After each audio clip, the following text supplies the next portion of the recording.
everybody. Good morning, good evening, depending on where you at. And today's topic is about this past Smackdown that was featured in, I believe it was Berlin or Germany. I'm trying to remember the exact location, but it was still cross overseas, cross promotion. Um, Pretty great, awesome SmackDown. Not gonna lie.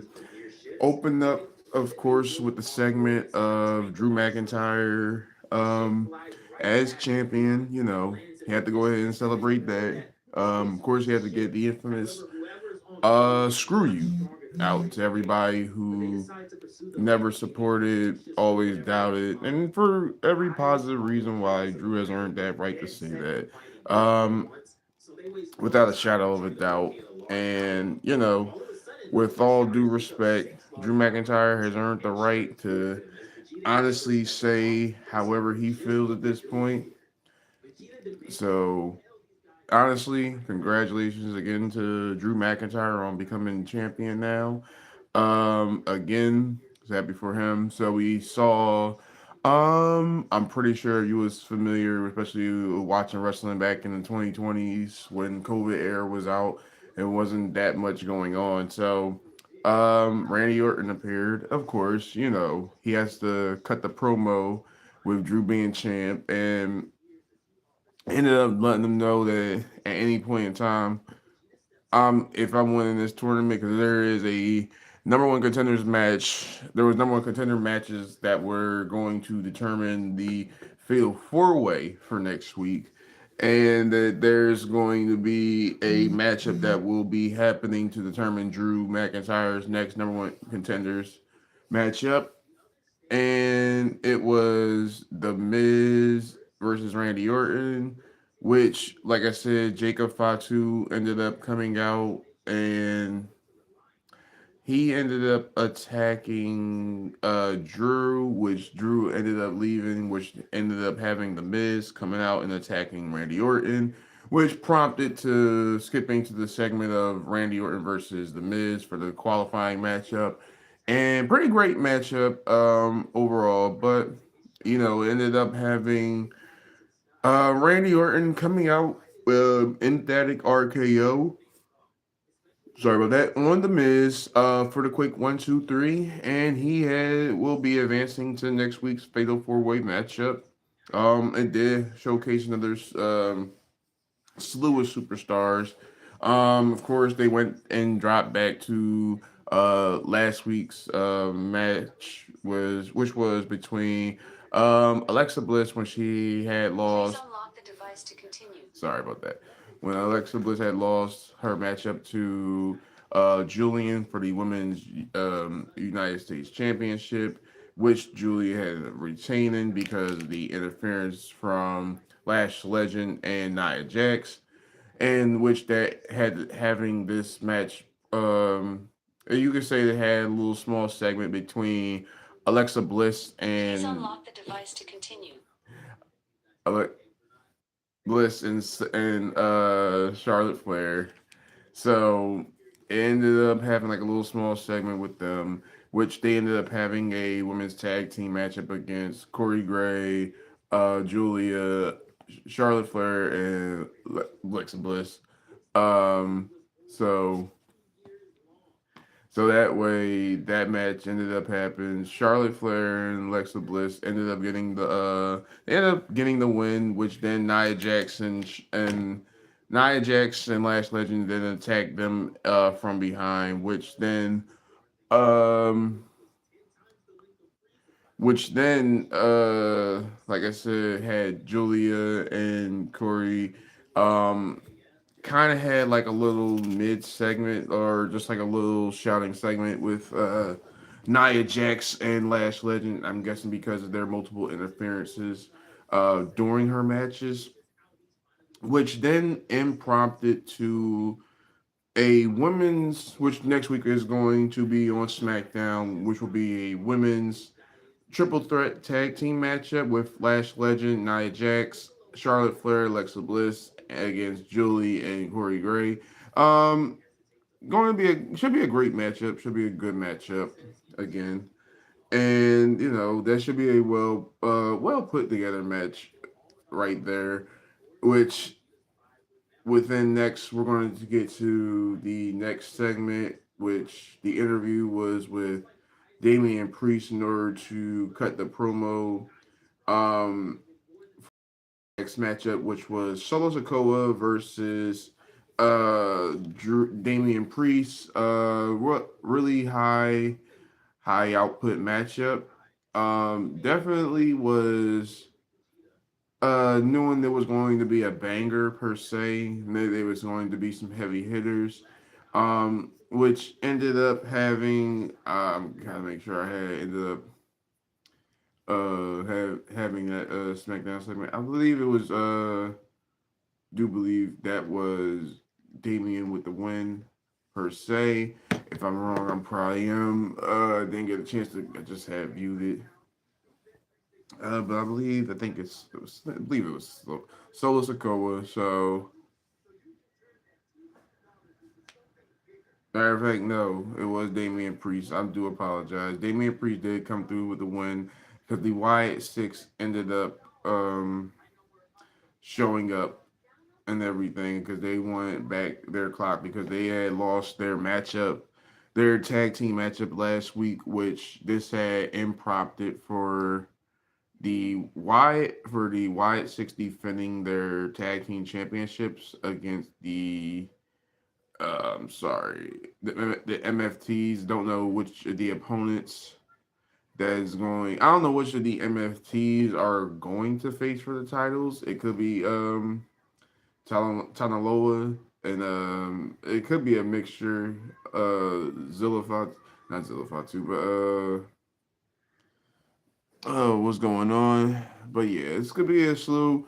Um, it could be a mixture because I believe it's going to be and JC and Dexter Loomis probably defending the titles more so. So yeah, it should be a great matchup since they had their big tag team match the week prior. So for the belts, I believe we're going to add more dramification with it going on. So like I said, it's going to be a great match to watch. Um, Again, Damian Priest is going to be advancing. So then we had the Trick Williams. Oh no, I'm sorry. Yeah, Trick Williams versus Matt Cardona. Now again, I do believe this is two ways you can look at it. It's kind of if you were watching WWE from back in the day, you kind of like feel for Matt Cardona. You don't know where they're gonna look to do with their it's very hard to really build up, I guess, B plus characters because Matt Cardona has always been one of them fan favorites that you can you always like to cheer for, always like to see, especially because of the woo woo woo movement more so back then.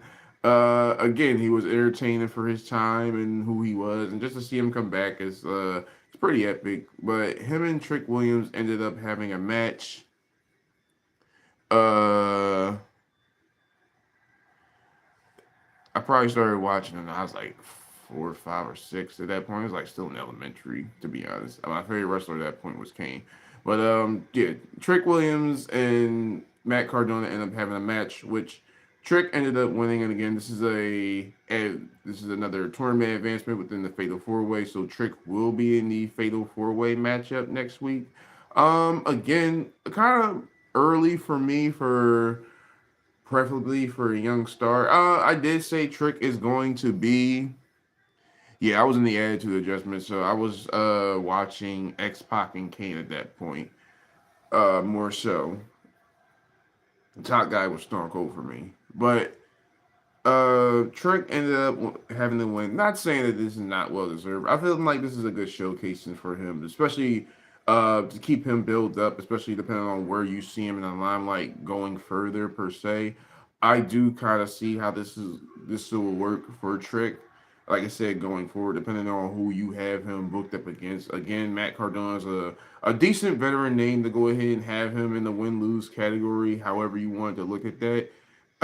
He could have lost, he could have won, however you wanted to put that. So definitely a solid booking, I will say. In order to have a decent opponent, decent showcase for a Trick to have up against. So, hey, what's going on? And again, we ended up having a small Cody segment, of course.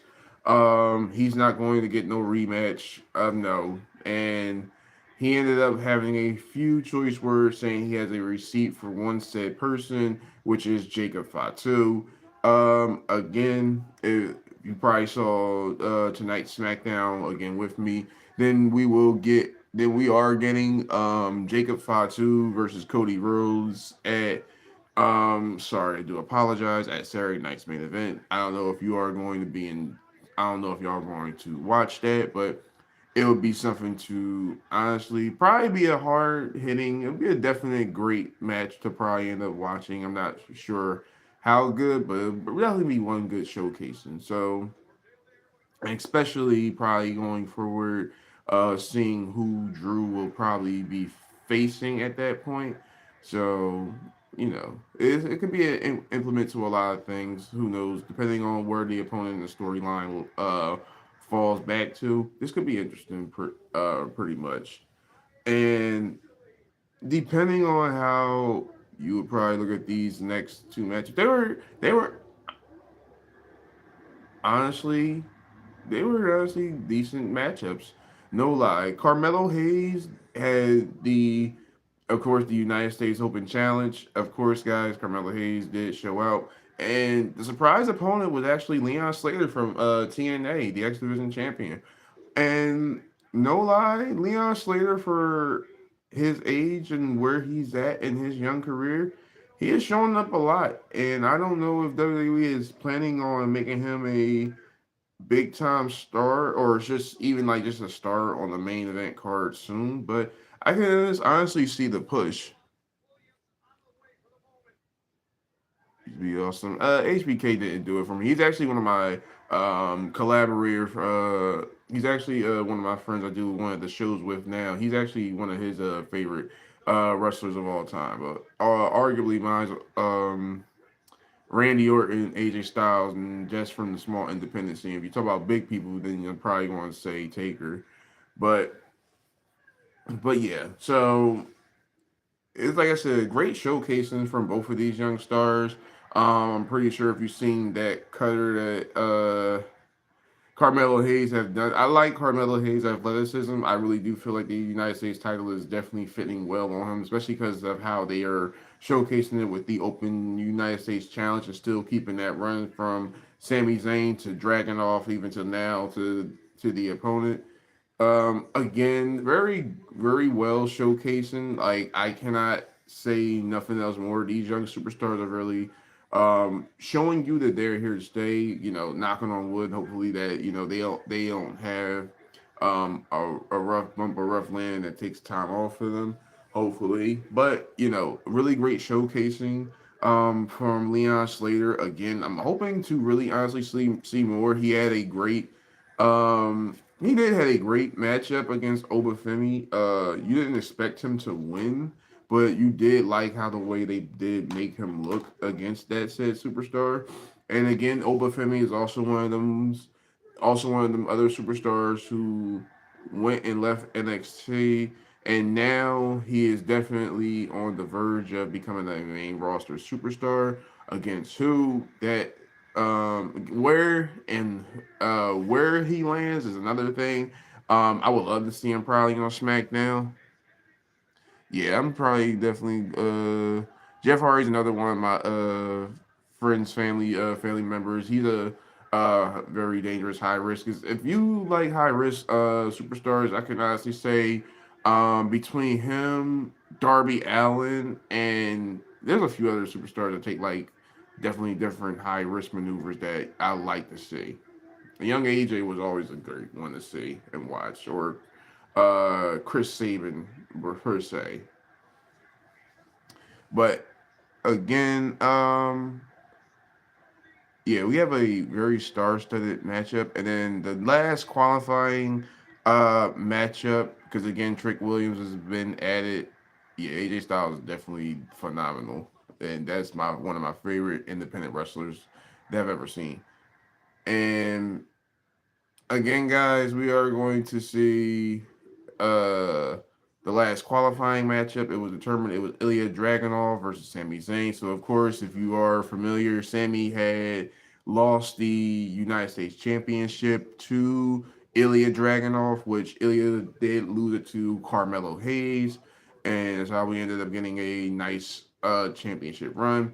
Um, Unfortunately, Ilya Dragunov did not come through, and Sammy had a did little cross, well, had a little interaction, little segment with Drew McIntyre. So of course, I'm feeling like this is storyline probably already written that Sammy was going to be within the next matchup for the Fatal Four Way, and we're going to have Trick Williams, Randy Orton, Damian Priest, and Sami Zayn in the Fatal Four Way match to determine the net number one contender for Drew McIntyre's undisputed WWE Championship. Which any of the four, I really feel like they could win. I really feel like they might have Randy win out of nostalgia and rivalry for sakes, but again, that's to be seen going into the course of the week. I am going to be covering the Saturday night's main event. I might, depending on scheduling, might end up doing a live segment to where we can all probably view. Depending on when. Again, like I said, it's going to be next Saturday. It's going to be next Saturday. So again, it's still a part of that European tour. So I don't know if you are going to be in tune to watch it or whatnot, but you can. Like I said, I am going to try to see if I can set that up. So again, guys, this is my SmackDown take for January 16th. It was a pretty good overall SmackDown night. I can give it a solid 4.5 out of 5 if that was a ranking. Or if you want to do it 10 out, or if you want to get out of 10, it'll be 8 out of 5. So very good overall. Not going to lie. So again, make sure y'all tune in with me. Make sure you hit like and subscribe. It helps me get through on the algorithm. And then we can go on ahead and have more content pushed out for WWE. And make sure you hit the notification button and like and subscribe. Thank you guys, and have a great rest of your evening or morning.